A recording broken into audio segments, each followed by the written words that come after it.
এই বাৰ্তাটো যাওক বুলি আমি আশা ৰাখিছোঁ যে আমি খিলঞ্জীয়া ভূমিপুত্ৰ হিচাপে আমি একগোট হৈছোঁ আৰু সেই চিন্তাৰে যিটো জেনেৰেশ্যন আজি আগবাঢ়ি আহিছে কাৰ্বিসকলৰ, সেই কাৰ্বিসকলৰ আগবাঢ়ি অহা জেনেৰেশ্যনে আজি সেই সমস্যাটো, সেই সংশয়টো আজি নাশ কৰিছে।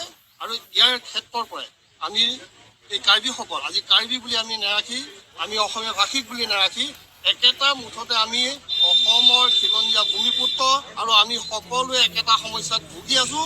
ইয়াৰ পৰা মুক্ত হ'বলৈ আমি একেলগে মাৰ পানীত থিয় দিম। এইখিনি হৈছে আজিৰ এই আলোচনাৰ সিদ্ধান্ত। আমি আশা ৰাখিছোঁ যে আমি খিলঞ্জীয়া ভূমিপুত্ৰ হিচাপে আমি একগোট হৈছোঁ আৰু সেই চিন্তাৰে যিটো জেনেৰেশ্যন আজি আগবাঢ়ি আহিছে কাৰ্বিসকলৰ, সেই কাৰ্বিসকলৰ আগবাঢ়ি অহা জেনেৰেশ্যনে আজি সেই সমস্যাটো, সেই সংশয়টো আজি নাশ কৰিছে।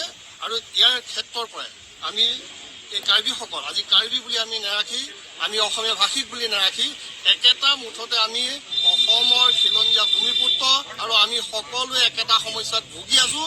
ইয়াৰ পৰা মুক্ত হ'বলৈ আমি একেলগে মাৰ পানীত থিয় দিম। এইখিনি হৈছে আজিৰ এই আলোচনাৰ সিদ্ধান্ত।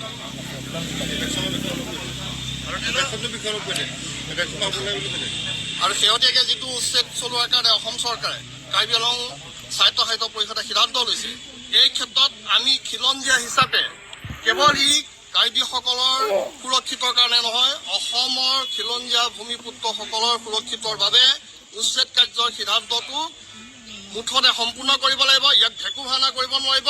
আৰু যদি ভেকু ভাওনা কৰে তেতিয়াহ'লে সমগ্ৰ খিলঞ্জীয়া ভূমিপুত্ৰসকল কিন্তু বহি নাথাকিব।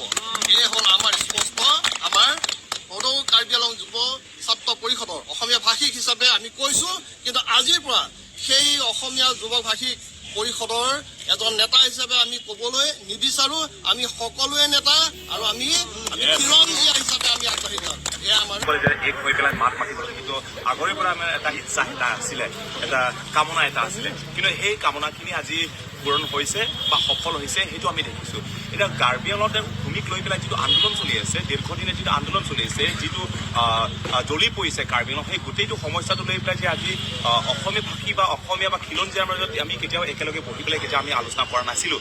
কিন্তু আজি আমি আলোচনাৰ মৰ্মত আমি কিছুমান সিদ্ধান্ত লৈছোঁ যে আজিৰ পৰা কাৰ্বি আংলঙত অসমীয়া ভাষী কাৰ্বি যিমানখিনি খিলঞ্জীয়া আছে, আজিৰ পৰা আমি এক মাত হৈ পেলাই, ঐক্য হৈ পেলাই আমি আগুৱাই ল'ব গৈ আছোঁ। যিকোনো ক্ষেত্ৰত নহওক কিয়, ভূমিৰ ক্ষেত্ৰত নহওক কিয়, আমাৰ অস্তিত্বহীন কেনেকৈ হৈছে, আমাৰ অধিকাৰখিনি নিজৰ প্ৰাপ্যখিনি কেনেকৈ হেৰাই গৈছে, যিকোনো ক্ষেত্ৰত নহওক কিয় আমি কাৰ্বি আংলঙৰ খিলঞ্জীয়া হিচাপে আমি এক মাত হ'ব গৈ আছোঁ। কাৰ্বিসকলৰ খিলঞ্জীয়া হিচাপে একতা হৈ পেলাই একতা বল দেখুৱাব গৈ আছোঁ। সেইকাৰণে আজিৰ পৰা যিমানখিনি আন্দোলন নহওক কিয়, যিমানখিনি ক্ষেত্ৰত মাত মাতিব লগা নথকা নহওক কিয়, গোটেইখিনি ক্ষেত্ৰত আমি এক হৈ পেলাই আমি মাত মাতিব গৈ আছোঁ। আৰু আজি এই বকলীয়া ঘাটত আমি আচলতে যিমানখিনি অসমীয়া ভাষী আৰু কাৰ্বিৰ মাজত এই আলোচনাটো সেইটোৱে যে আমি যিটো হৈছে ক'ৰবাত আমাৰো ভুল আছে, ক'ৰবাত অসমীয়া ভাষীসকলৰ ভুল আছে। নিজৰ মাজত সেই বহি পেলাই আজিলৈকে সেই একেটা চিন্তাধাৰা, একেটা এই আলোচনা নোহোৱাৰ কাৰণে আচলতে আমি ক'ৰবাত এটা ডাঙৰ এটা বিভাজন হৈ আছে, এটা ভেদভাৱ হৈ আছে। সেইকাৰণে এই যিবোৰ ভুল হৈছে সেইটো আমি মানে শুধৰাব চেষ্টা কৰিব লাগিব।